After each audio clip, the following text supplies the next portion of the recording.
kami mga pobre sa Maples River mga. Itong mga baon dyan, meron din silang dala rin, may mga paninda rin dito mga pobre. Kaya hindi kayo mahirapan mag bili ng mga kain nyo. Ito maghahanap kami mga kapobre ng aming cottage.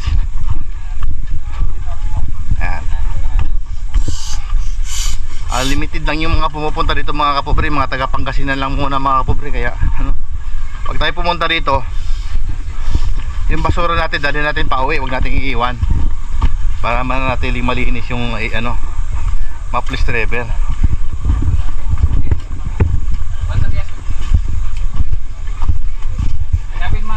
Ayan mga kapobre, ito dito yung napili namin mga kapobre. Doon. Wow! Ang linaw nga talaga. Ito pala yung sinabi ni J4 sa akin na malinaw talaga, oh.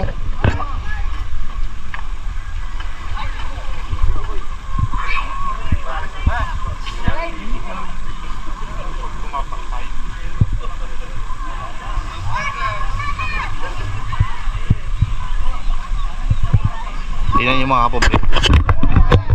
Ang linaw talaga mga kapobre. Tingnan yung tubig ha. Tingnan yung mga kapobre. Oh.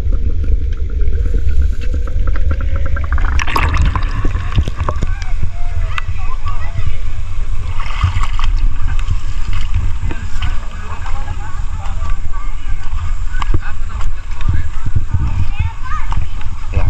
Saan tayo? Dito tayo sa kabila. Mukhang maganda oh. Yun, dito yung napili namin mga kapobre. Uy, malangaw ah. Oo. Uy, uy, uy. Hi ate, hi ka naman sa vlog ko. Oh. Welcome to Maples. Oh, ate ka naman. Thank you, thank you. Ate, bakit nga pala sinara to? May nakalagay doon na sarado. Taka saan yung nagsunog? Oh. Kaya oo.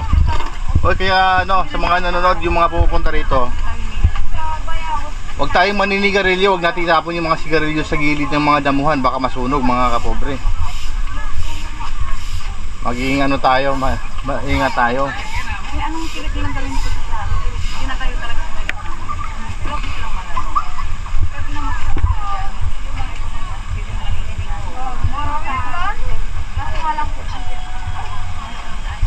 Ate, mamaya ba papunta ba doon? Pwede maglakad papunta sa taas? Oo, mamaya. Oo. Patayin ko muna mga pobre. Dahil mamaya tayo.